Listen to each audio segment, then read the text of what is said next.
Before becoming a state of the United States, Texas was once an independent nation, with its own country, government, and embassies in other countries around the world. Its land area is larger than any country in Europe, from France and Germany to Spain.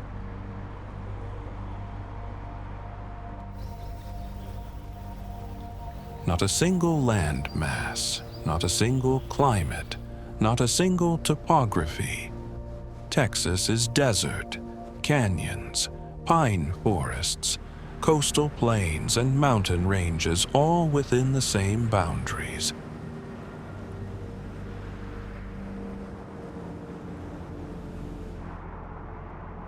It's home to 3 of the 10 most populous cities in the United States. Yet there are vast areas where you can drive hundreds of kilometers without finding a single sign.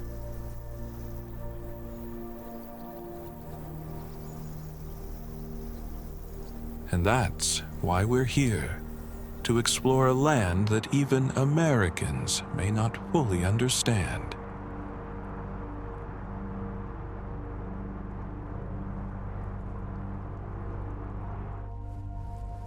From the ground, the Texas Panhandle looks almost insultingly flat.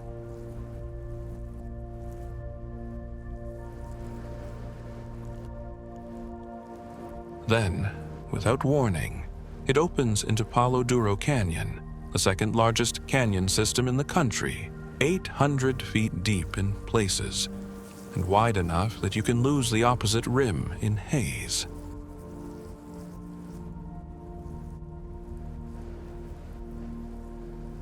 The drop happens because the plains here sit on soft layers of rock, and for nearly 2 million years, a single river has been cutting straight through them, exposing bands of red, orange, and yellow stone that record over 200 million years of buried history.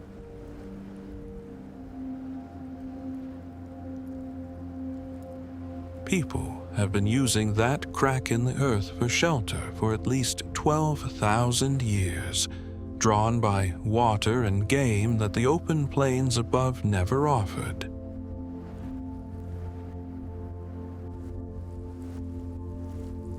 The same erosion that carved the canyon kept reshaping it long after the ranchers arrived, collapsing soft rock from below and leaving harder layers standing alone as spires and mesas.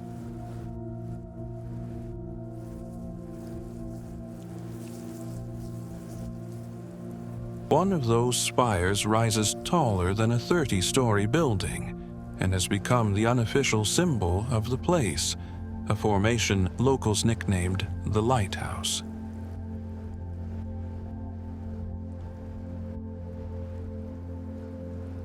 Storms still roll across the canyon with almost no warning, the same flat horizon that hides the canyon, also hiding what's coming, until clouds are already stacking up overhead.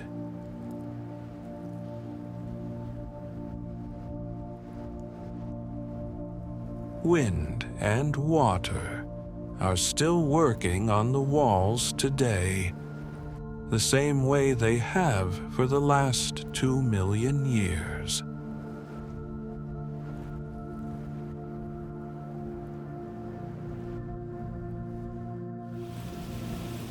Now, before we move on to the next destination, here's a fun question for you.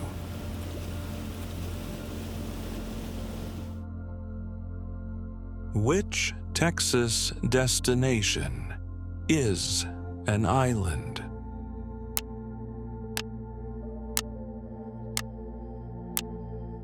Comment your answer below.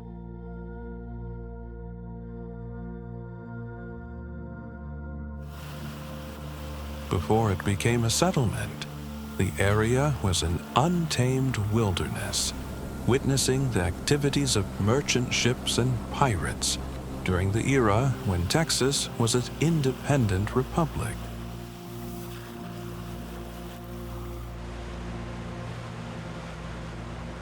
A major turning point arrived in 1889, when the Velasco Terminal Railway was completed, connecting the coastline to the rich sugar and cotton plantations inland and laying the groundwork for a bustling seaport.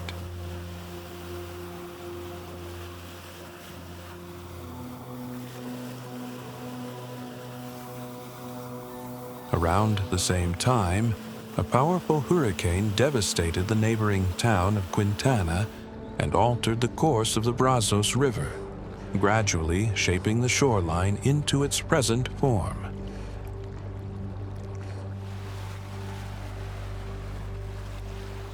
Under the direction of developers, the town was officially named Surfside in 1894, emerging as a rustic resort destination with stunning natural bathing beaches.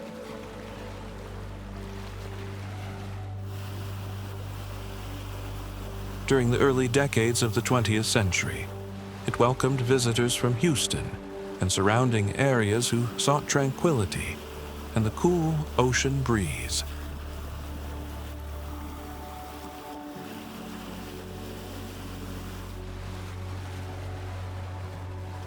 However, its sensitive geographical location also meant that Surfside Beach continually faced the harshness of the elements.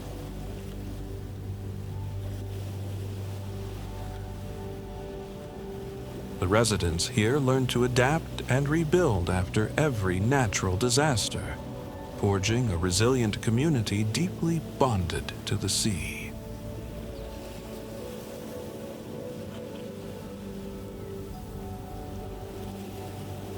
The world is full of amazing places waiting to be discovered.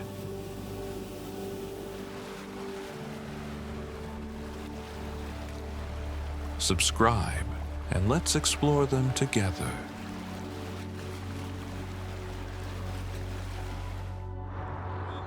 The settlement quickly grew from a rough frontier outpost into a strategic military supply point during the Mexican-American War under General Zachary Taylor.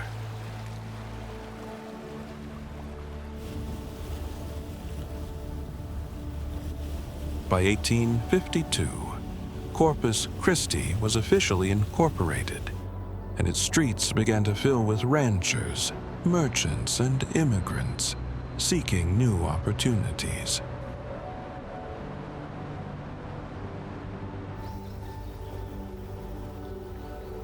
The cattle industry soon dominated, with wild longhorns driven from South Texas ranches to the city's shipping points.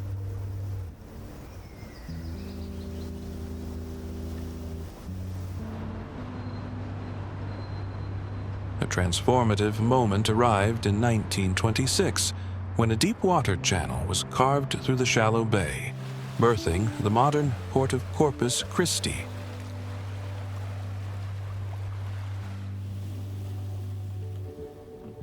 This engineering triumph unlocked global trade, allowing cotton, grain, and petroleum to flow directly to international markets.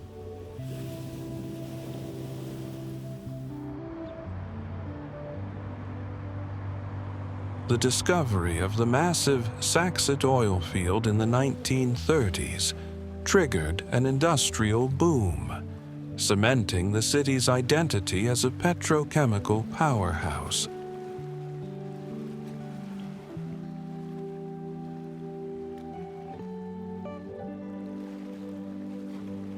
The city also became a guardian of the skies when Naval Air Station Corpus Christi opened in 1941, training thousands of aviators during World War II.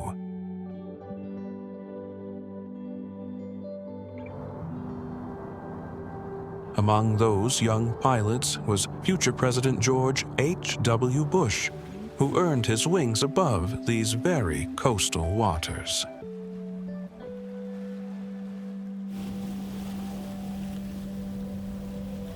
If you enjoyed this journey, you can support the channel with a small coffee. Your support helps me keep creating more travel videos like this.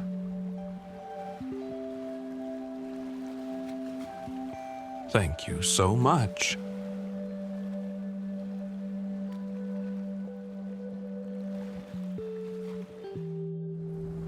Nestled deep within the Chihuahuan Desert of Texas, Big Bend National Park is one of the most pristine and least visited national parks in the United States.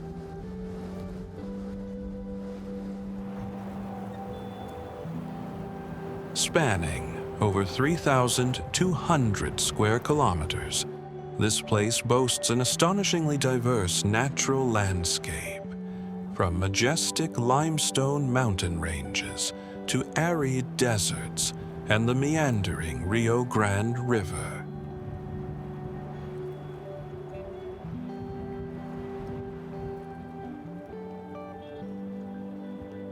What makes Big Bend particularly captivating is its unique combination of three distinct ecosystems: desert, mountain, and river, creating a miniature world that represents the broader American Southwest.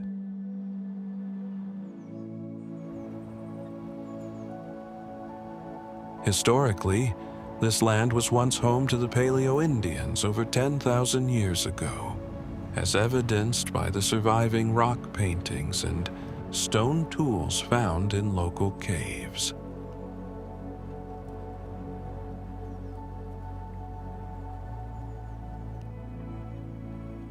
By the 16th century, Spanish explorers had arrived here during their gold-seeking expeditions, but it was not until 1848 that the Rio Grande officially became an international boundary following the Mexican-American War.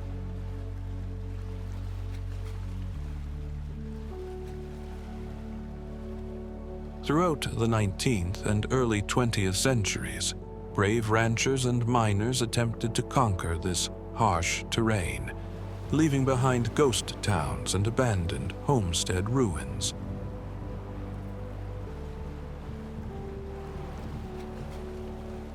It was not until 1944 that President Franklin D. Roosevelt signed the decree establishing the park, protecting this land from the encroachment of mining and cattle ranching.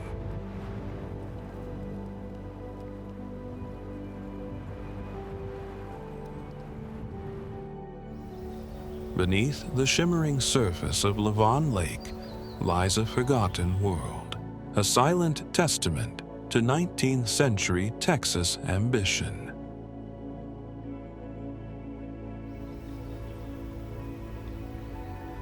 Constructed in the 1950s, this reservoir was not born of recreation but of necessity, a response to the relentless droughts plaguing the burgeoning Dallas-Fort Worth metroplex.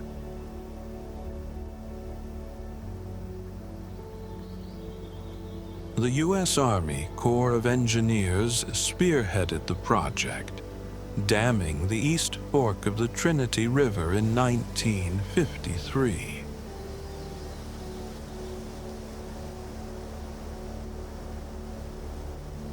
Ironically, its creation meant the deliberate flooding of the town of Mantua, a once thriving cotton and timber community.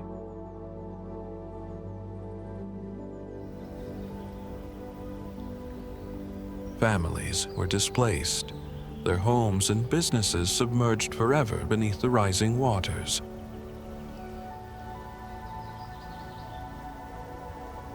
Consequently, the lake became a watery graveyard for a town that refused to be entirely forgotten.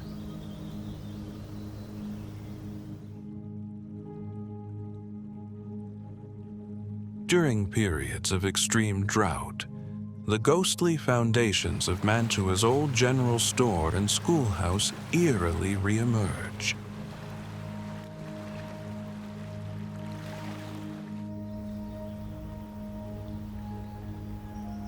These spectral ruins offer a poignant glimpse into a bygone era, drawing history buffs and curious onlookers alike.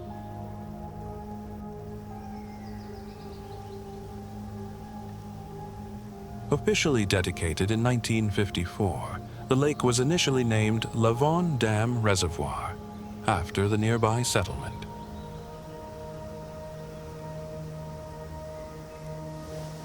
Over time, the name was shortened to the simpler, more lyrical Lavon Lake.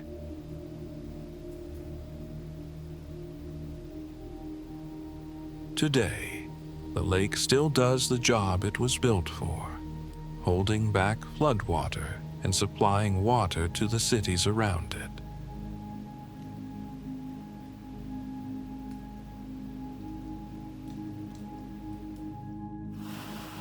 South Padre Island, a narrow strip of sand dunes along the southern coast of Texas, carries a turbulent and rich history.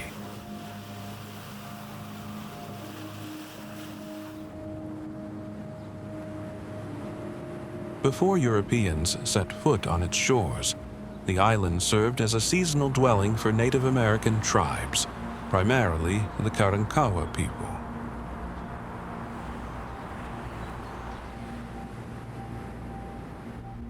A historical turning point came in the 16th century, when Spanish explorer first mapped the coastline and named the island Isla Blanca.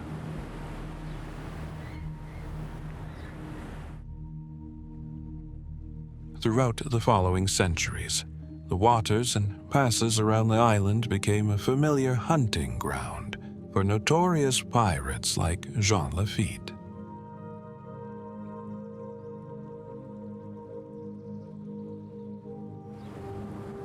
It was not until the late 19th century that a small settlement of ranching and fishing families gradually took root, turning the area into a rugged yet resilient outpost.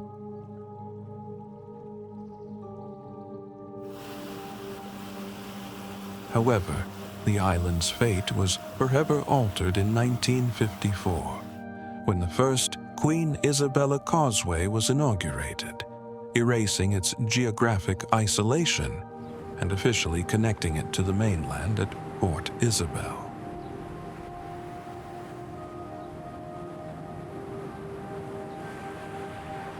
This event sparked the dawn of the tourism era, gradually transforming South Padre from a sleepy fishing village into Texas's premier resort destination.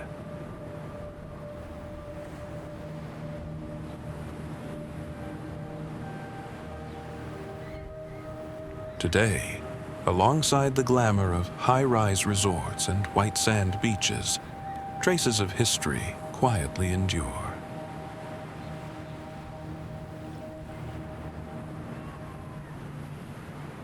Most notably through the historic Port Isabel Lighthouse, a steadfast witness standing across the strait, gazing out toward the island, telling the tale of a stormy past and the conquest of the sea.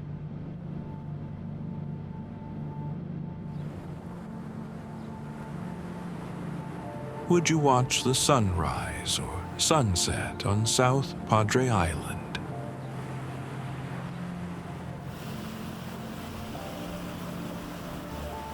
Comment 1 for sunrise or 2 for sunset.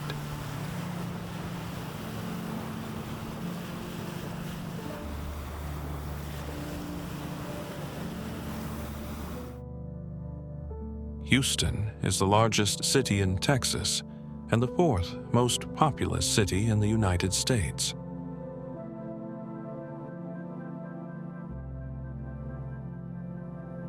The city was founded on August 30th, 1836, when brothers Augustus C. Allen and John K. Allen purchased land along Buffalo Bayou for less than $10,000.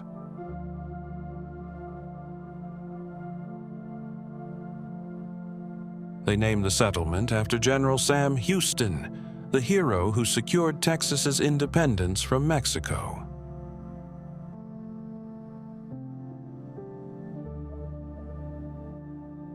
Houston served as the capital of the Republic of Texas from 1837 to 1839, before the capital was moved to Austin.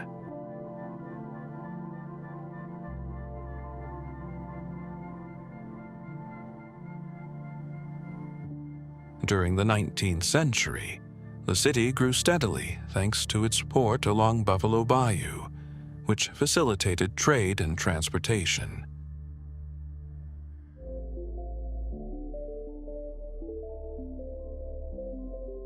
In 1901, the discovery of the Spindletop oil field near Houston sparked an industrial boom and attracted major investment to the region.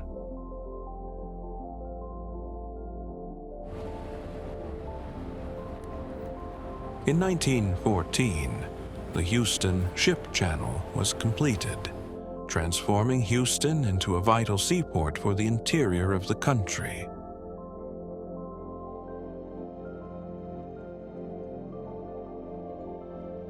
By the 1940s, Houston had become a leading center for oil refining and industrial manufacturing in the United States.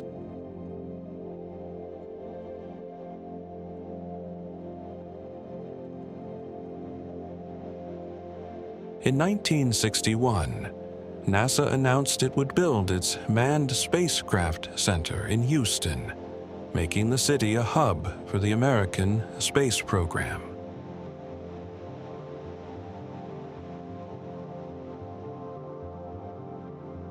The Johnson Space Center officially opened in 1964 and has remained a key facility for coordinating major space missions ever since.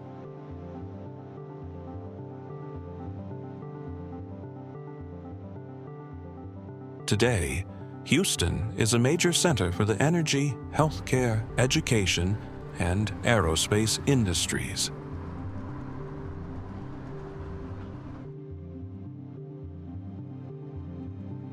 From a small frontier outpost, Houston has grown into one of the most influential metropolitan areas in the American South.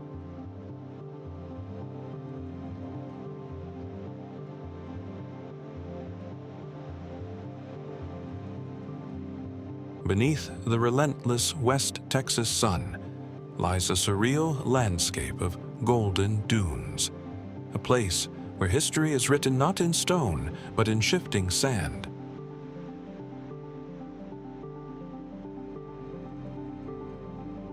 The area now known as Monahans Sandhills State Park was once home to nomadic Native American tribes who traversed these dunes for centuries in search of water and game.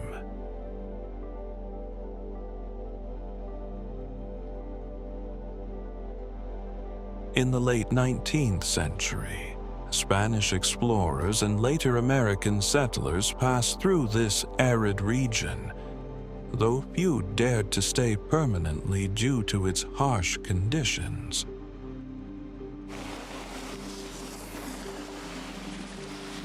The land remained largely untouched until the 1920s, when oil speculators and ranchers began to recognize its potential value.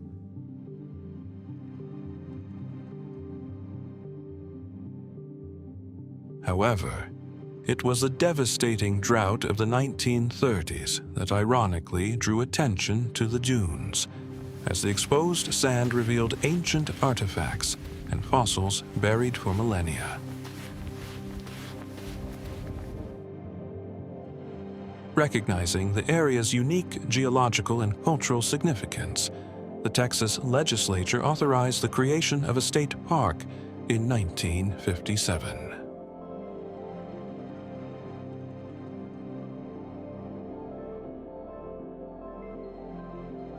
The park officially opened to the public in 1960, offering visitors a rare glimpse into a dynamic desert ecosystem.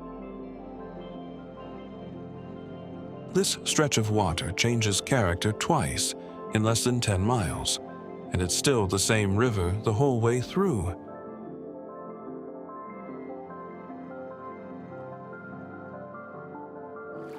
Through downtown, it's called Lady Bird Lake, and a dam built in 1960 is the only reason it holds still here instead of running free.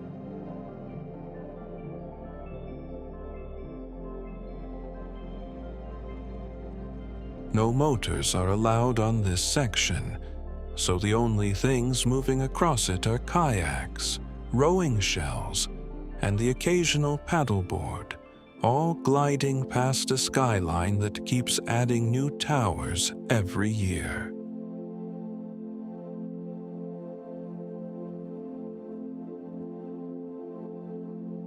A three-way pedestrian bridge opened over this stretch earlier this year, finally giving walkers and cyclists their own crossing instead of sharing the dam road with traffic.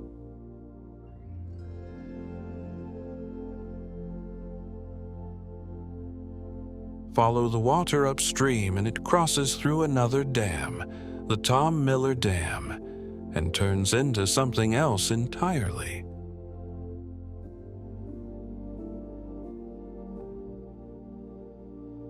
This is Lake Austin, and the moment the skyline disappears behind the hills, the personality of the water changes with it.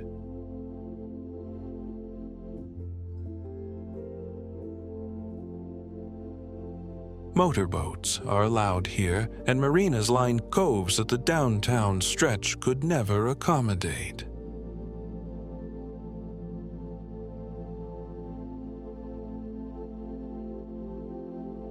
The homes get larger too, climbing up the slopes of Westlake in tiers, half hidden behind cedar and oak.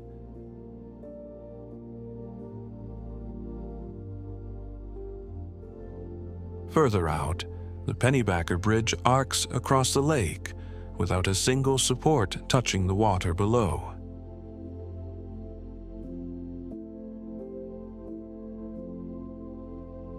A golf course occupies one of the calmer bends, its fairways running almost to the waterline.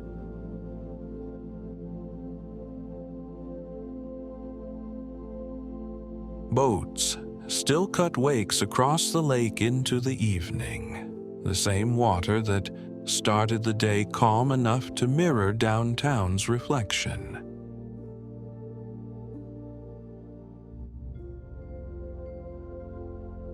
Where the mountains rise dramatically from the Chihuahuan desert floor, the Franklin Mountains stand as El Paso's natural fortress.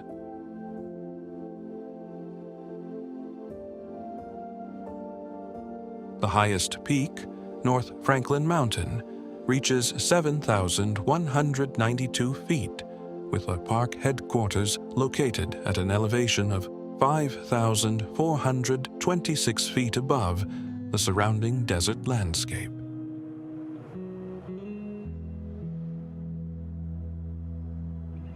This park preserves over 26,000 acres of rugged terrain, making it the largest urban state park in the United States.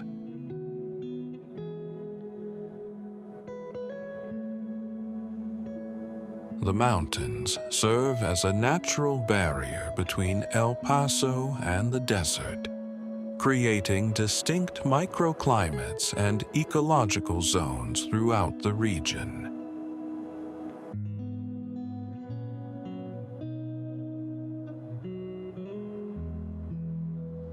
Geologically, the mountains began forming over 200 million years ago when ancient oceans receded, leaving behind fossil-rich limestone.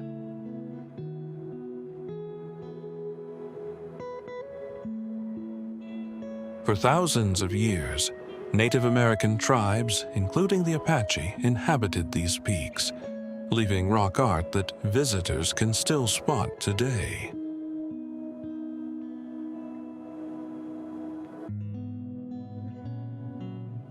Spanish explorers named the range in the 16th century, though permanent settlement did not occur until the railroad arrived in the 1880s.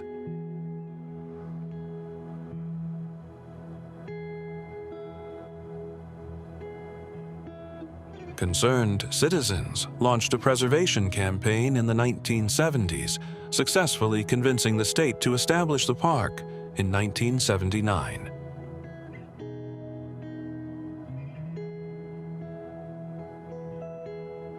Today, the park features over 100 miles of hiking, biking, and horseback riding trails suitable for all skill levels.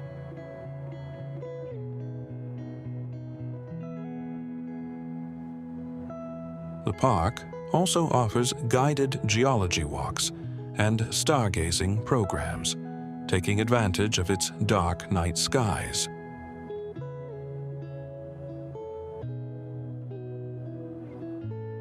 We gather info from many sources.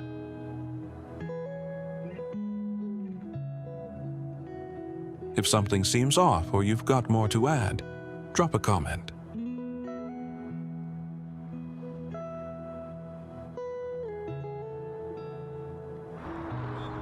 Few American cities have reinvented themselves as often or as dramatically as Dallas, Texas.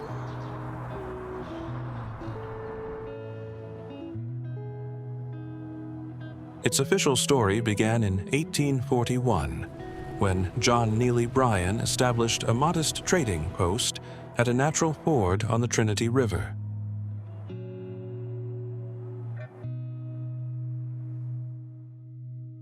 The city's name itself honors George Mifflin Dallas, the 11th Vice President of the United States.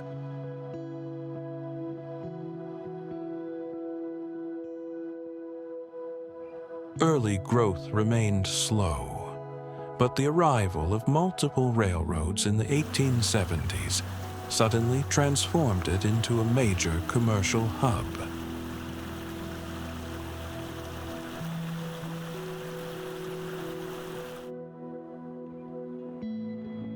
This new connectivity established Dallas as the central marketplace for the region's cotton and agricultural goods.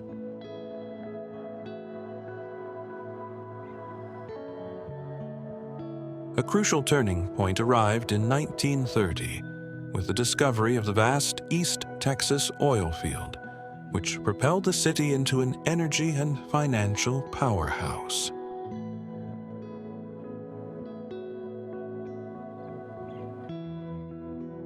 Despite this booming economy, Dallas became forever etched in global memory on November 22nd, 1963, through the assassination of President John F. Kennedy.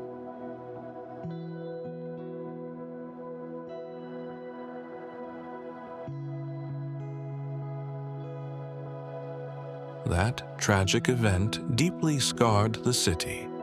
Yet Dallas worked tirelessly to redefine its modern identity.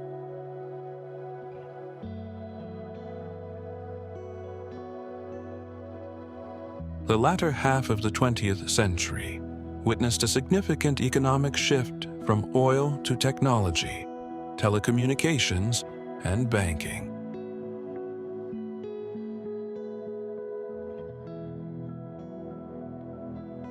This business-friendly atmosphere attracted waves of corporate relocations and new residents, steadily diversifying its population.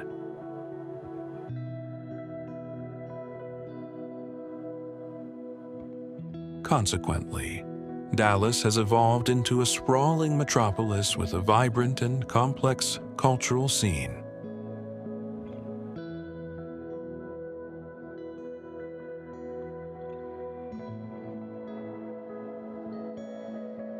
For thousands of years, Native American tribes, including the Tonkawa and Comanche, camped along its banks, leaving behind arrowheads and ceremonial sites.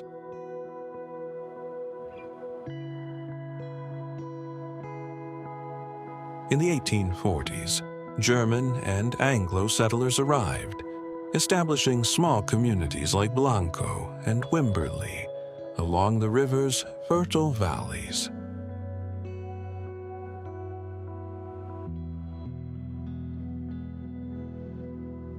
These pioneers built grist mills and cotton gins, harnessing the river's power to sustain their growing settlements.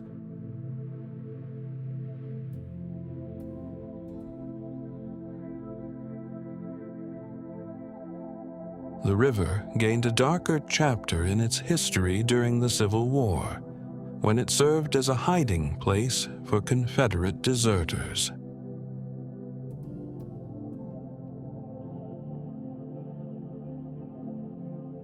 By the early 1900s, the Blanco became a popular destination for swimmers and anglers, drawing visitors from nearby San Antonio and Austin.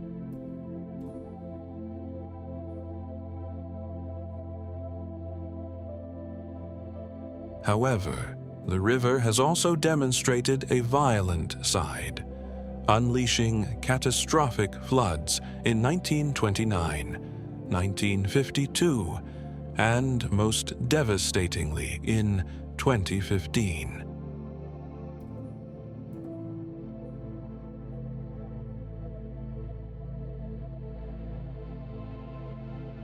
The 2015 Memorial Day floods claimed over a dozen lives and destroyed hundreds of homes, forever changing the river's landscape.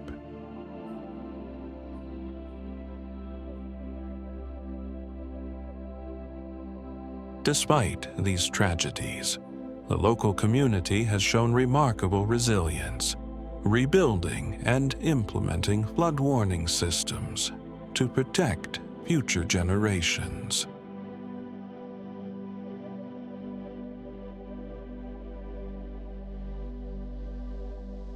Today, the Blanco River remains a beloved natural treasure, its clear waters reflecting both the beauty and the turmoil of Texas history.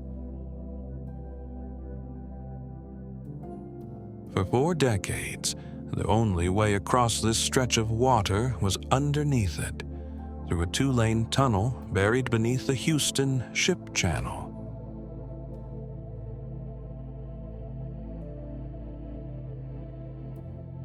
Then, the ships got too big.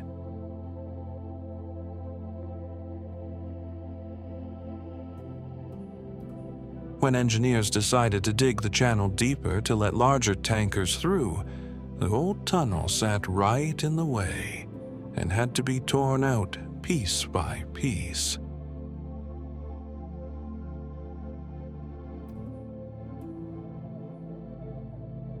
In its place rose the Fred Hartman Bridge, strung between 2 towers that stand twice as tall as anything else on this flat stretch of coast.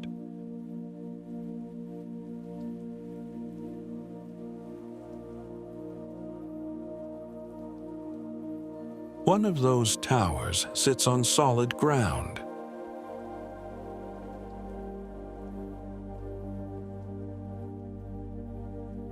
The other had to be built out in the channel itself, ringed by an artificial island, just to keep passing ships from running into it.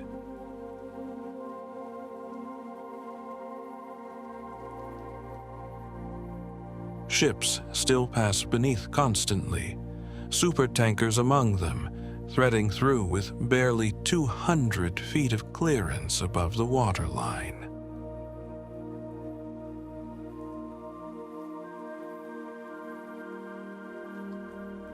The bridge itself is held up by nothing but cable, a fan of steel lines strung from each tower down to the deck.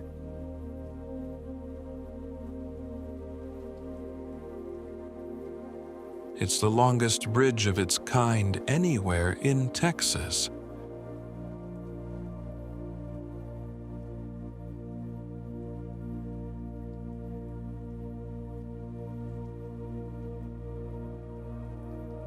Porte sits where the San Jacinto River empties into Trinity Bay, an arm of Galveston Bay just east of Houston, and almost everything about the place follows from that one fact.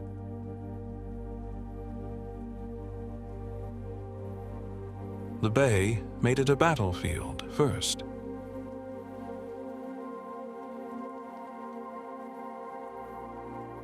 In 1836, a vastly outnumbered Texan army cornered Mexican forces right where the river meets the bayou and won independence for Texas in a fight that lasted 18 minutes.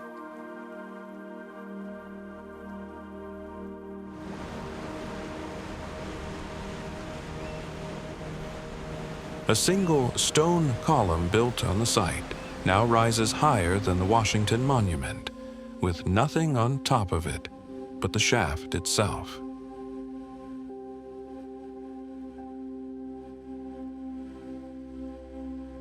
The same bay later made Porte a resort.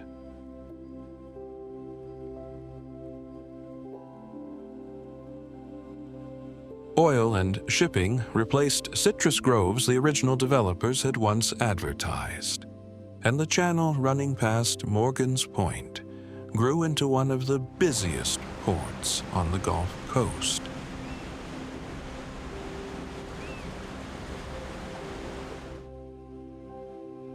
The battleship USS Texas anchors near the monument today, brought back to the water that shaped the state's founding.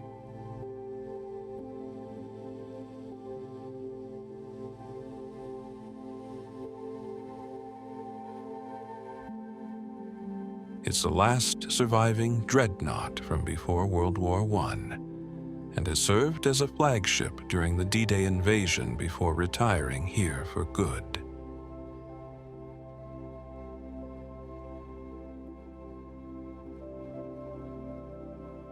Container ships and tugboats now move past the old summer cottages at Morgan's Point all day, sharing the same stretch of water that once drew bathers to the beach.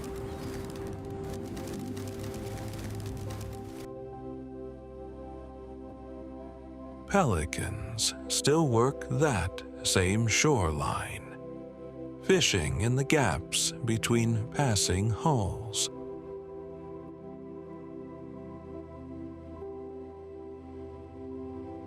Austin sits at the point where the Texas Hill Country runs into the coastal plains, flat to the east, ridged with limestone hills to the west.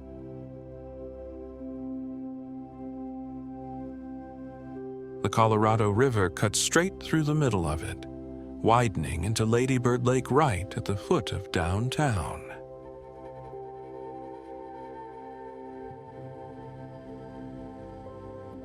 Choosing this remote frontier outpost as the capital of the Republic of Texas in 1839 was a bold gamble made by President Maribel B. Lamar.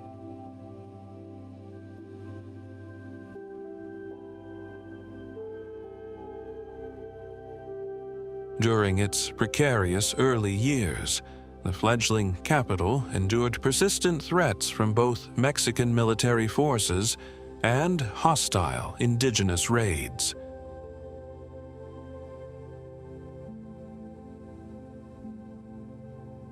Following Texas's annexation by the United States in 1845, Austin was officially confirmed as the permanent state capital, cementing its political future.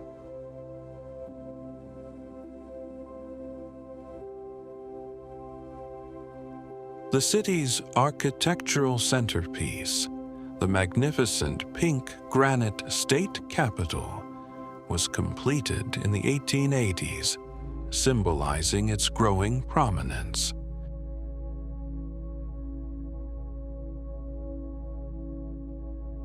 For decades afterward, Austin remained a quiet, provincial town, largely defined by its university and government functions.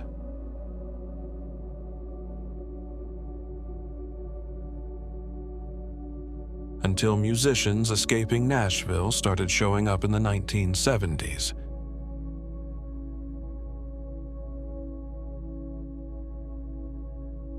One of them Willie Nelson became the face of a scene built almost entirely out of small venues willing to let anyone play.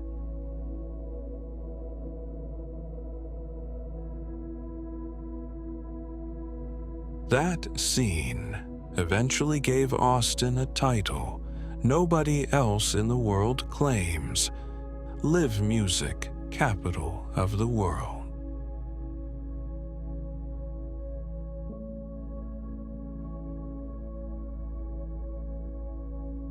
Born as a rugged Army outpost in 1849, Fort Worth has transformed into one of Texas's most vibrant cities.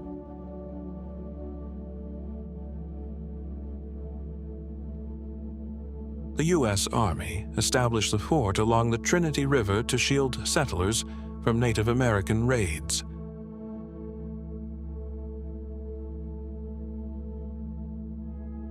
Named after General William Jenkins Worth, the post was abandoned just 4 years later.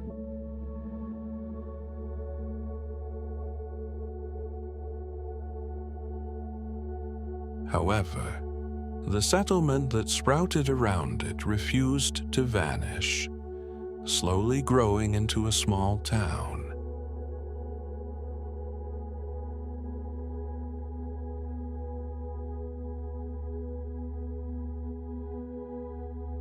The city's true rise began in the 1870s when the railroad arrived and turned it into a bustling cattle shipping center. And Fort Worth quickly grew into a major stop for cowboys and traders.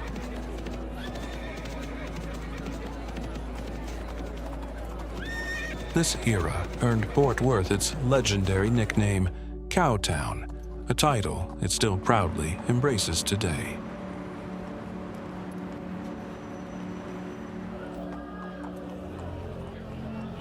Herds of Texas Longhorns passed through the area, giving the city both wealth and character.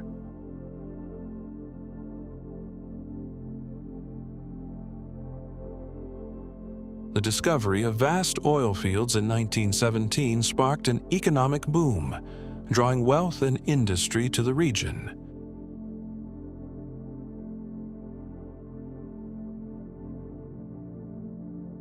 During World War II, the city diversified further with the construction of aircraft plants, launching its aerospace sector.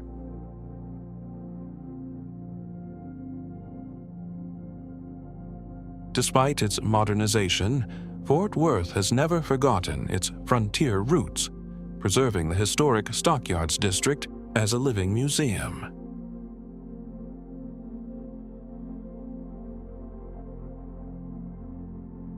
Tourists can still witness daily cattle drives, a nod to the city's wild past.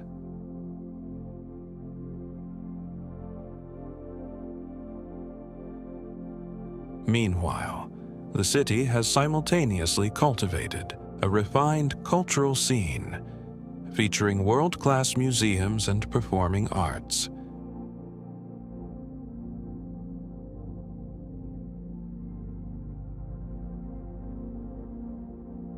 Galveston Island was home to Akokisa and Karankawa Indians.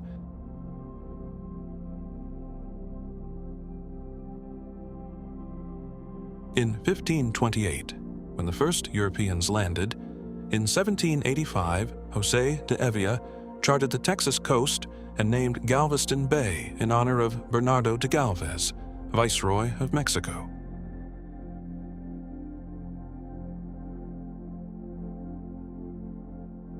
The island itself was named for de Galvez the following year, though he never set foot on it.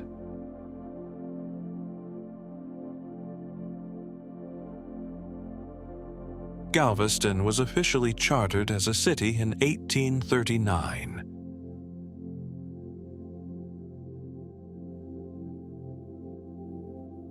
During the 19th century, it rose as the principal port of Texas and gateway to the Southwest.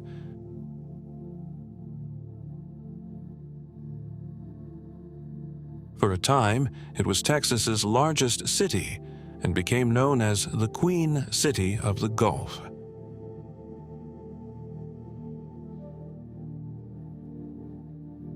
Galveston established many Texas firsts, including the state's first bank and post office.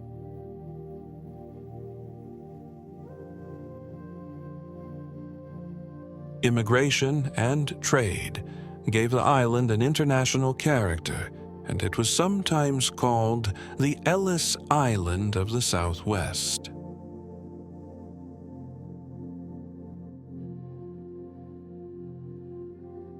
By the late 1800s, Galveston was one of the busiest ports in the U.S., leading the world in cotton exports and serving as a key entry point for European immigrants.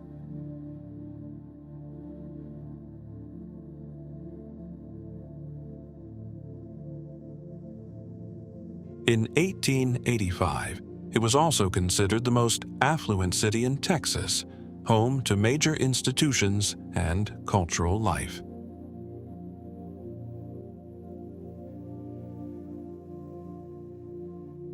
As World War I began, Galveston was the leading cotton port in the world, the third largest exporter of wheat, and an important sugar import center.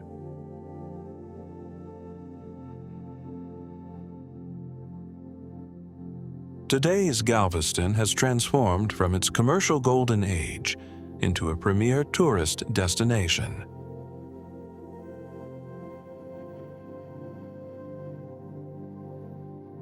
The modern port of Galveston has become a major cruise departure point, welcoming thousands of passengers embarking on Caribbean and Mexican Riviera voyages annually.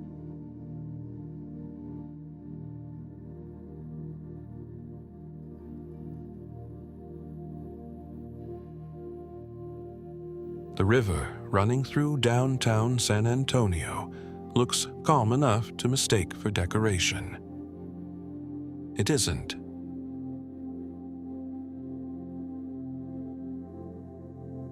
Underneath the shops and restaurants lining its banks sits a flood control system built after a 1921 storm killed dozens of people and put the whole city center underwater.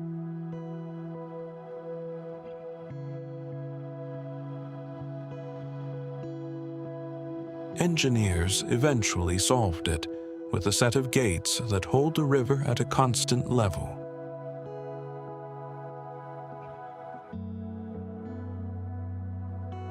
What tourists see today, the gondolas, the cypress trees, the restaurants built right up to the water's edge, only exists because that system works quietly enough that almost nobody notices it. A few blocks from the river, a 750-foot tower rises over the skyline, built for a World's Fair the city hosted in 1968 to mark its 250th anniversary.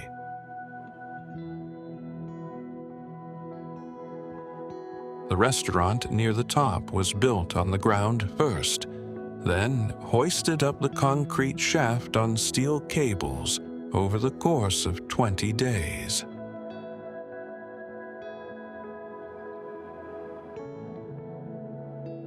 It still turns today, slow enough that a single small motor is enough to rotate the whole room.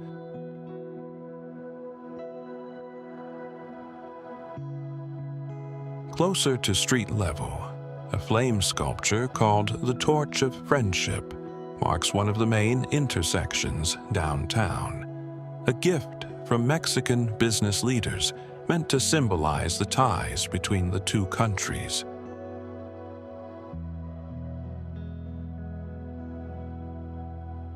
North of downtown, two university campuses add their own rhythm to the city, students moving between classes on streets that empty out and refill every few hours.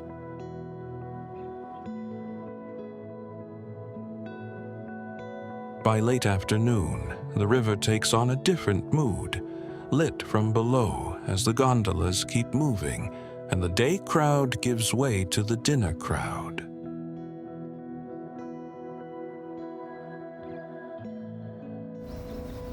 If you stand at the border between Texas and Mexico, you'll witness El Paso's unique position as a true binational metropolis, bridging two countries and cultures.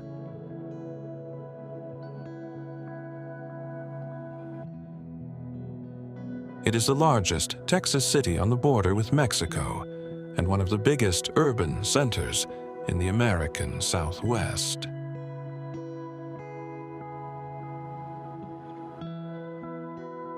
The city's location was first noted in 1598 by explorers who named it the Pass of the North. In the 1600s, missionaries established one of the earliest permanent settlements in the region.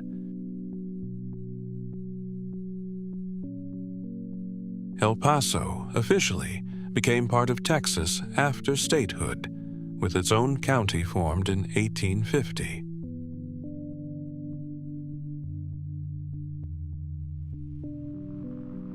The arrival of the railroad in the 1880s transformed it from a small village into a growing frontier community.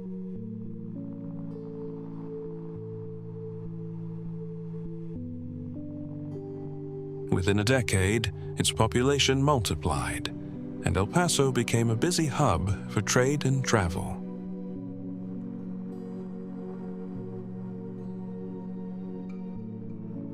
Today, most of its residents are Hispanic, giving the city a strong bilingual and bicultural identity.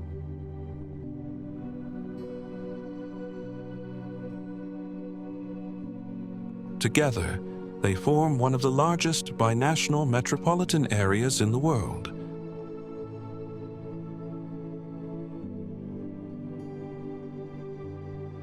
Few state buildings command as much awe and historical weight as the Texas Capitol in Austin.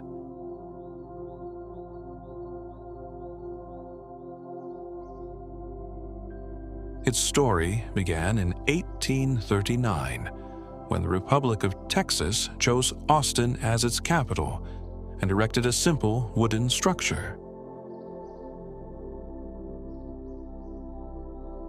That modest building was replaced by a limestone capitol in the 1850s, but a devastating fire destroyed it entirely in 1881.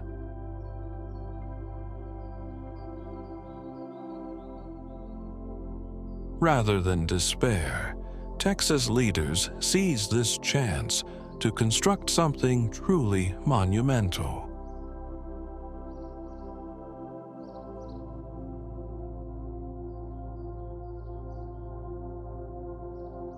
They famously traded over 3 million acres of panhandle land to Chicago investors in exchange for construction funding.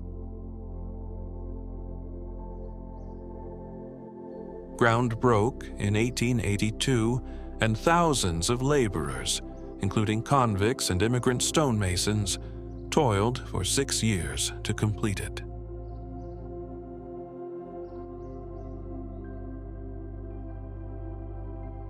When finished in 1888, the stunning pink granite building stood 14 feet taller than the U.S. Capitol in Washington.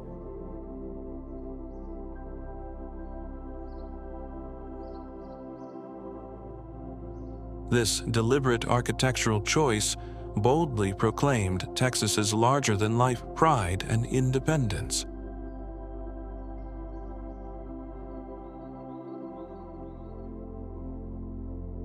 The distinctive sunset red granite was quarried from a single site near Marble Falls and transported via a specially built railroad.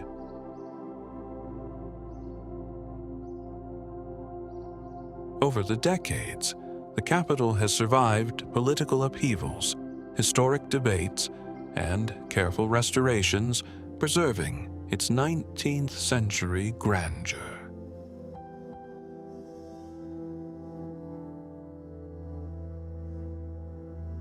Ultimately, its history is not just about stone and mortar, but a living symbol of Texan resilience and ambition.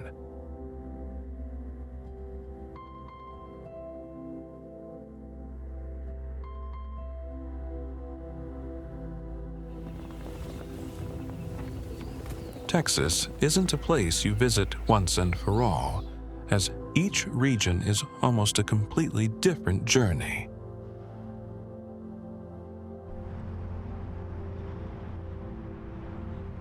You could spend a week in Austin and still not hear all the live music, as the city has over 250 live music venues, more than any other city by population.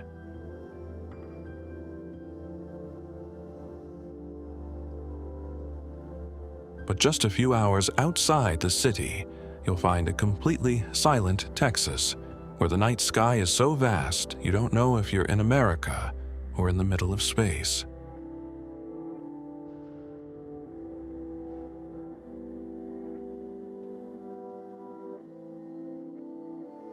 That's what makes this land unforgettable. Not because it's big, but because it always offers something more to discover.